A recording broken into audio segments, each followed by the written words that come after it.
Savitri, Book 2, The Book of the Traveler of the Worlds, Canto 7, The Descent into Night. A mind absolved from life, made calm to know. A heart divorced from the blindness and the pang, the seal of tears, the bond of ignorance. He turned to find that wide world failure's cause. Away he looked from nature's visible face, and sent his gaze into the viewless vast, the formidable, unknown infinity, asleep behind the endless coil of things that carries the universe in its timeless breadths, and the ripples of its being are our lives. The worlds are built by its unconscious breath, and matter and mind are its figures or its powers. Our waking thoughts, the output of its streams. The veil was rent that covers nature's depths. He saw the fount of the world's lasting pain and the mouth of the black pit of ignorance. The evil guarded at the roots of life raised up its head and looked into his eyes. On a dim bank where dies subjective space, from a stark ridge overlooking all that is, a tenebrous, awakened nescience, her wide, blank eyes wondering at time and form, stared at the inventions of the living void and the abyss whence our beginnings rose.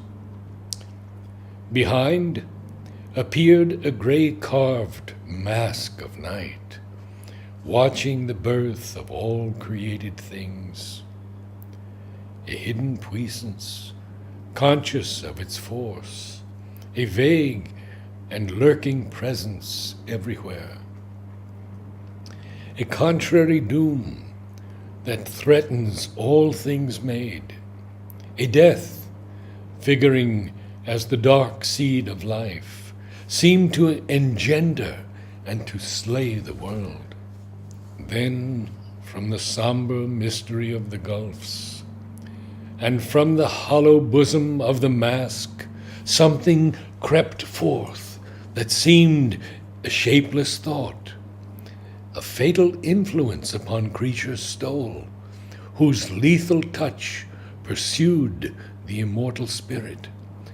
On life was laid the haunting finger of death, and overcast with error, grief, and pain, the soul's native will for truth and joy and light.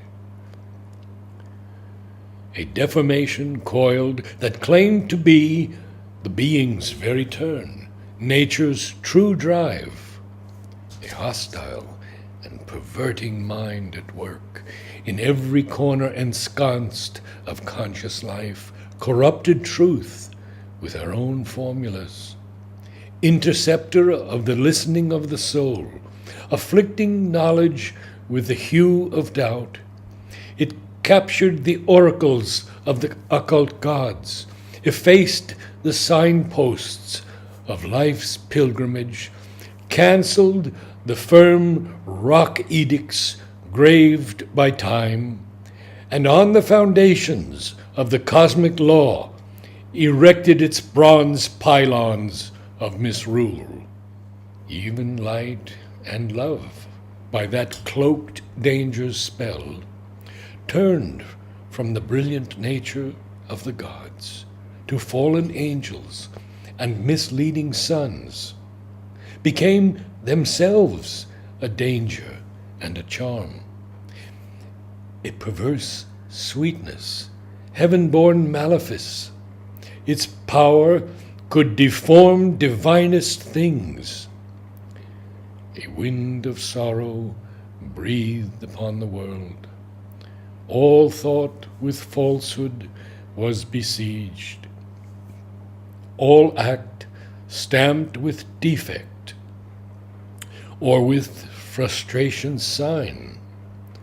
All high attempt with failure or vain success. But none could know the reason of his fall. The gray mask whispered, and though no sound was heard, yet in the ignorant heart a seed was sown that bore black fruit of suffering, death, and bale.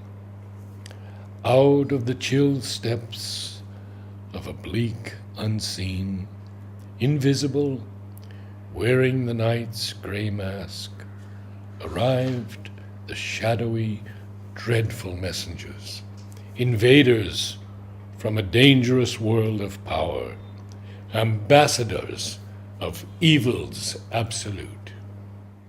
In silence, the inaudible voices spoke.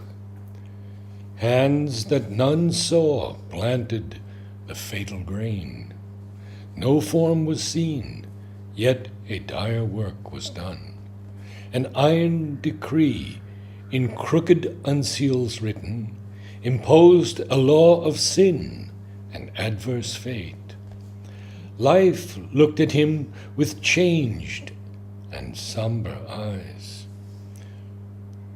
Her beauty he saw, and the yearning heart in things, that with a little happiness is content, answering to a small ray of truth or love. He saw her gold sunlight and her far blue sky, her green of leaves and hue and scent of flowers, and the charm of children and the love of friends, and the beauty of women and kindly hearts of men, but saw too the dreadful powers that drive her moods, and the anguish she has strewn upon her ways. Fate waiting on the unseen steps of men, and her evil and sorrow and last gift of death. A breath of disillusion and decadence, corrupting, watched for life's maturity, and made to rot the full grain of the soul. Progress became a purveyor of death, a world that clung to the law of a slain light, cherished the putrid corpses of dead truths, hailed twisted forms as things free, new, and true. Beauty from ugliness and evil drank, feeling themselves guests at a banquet of the gods, and tasted corruption like a high-spiced food. A darkness settled on the heavy air. It hunted the bright smile from nature's lips, and slew the native confidence in her heart, and put fear's crooked look into her eyes.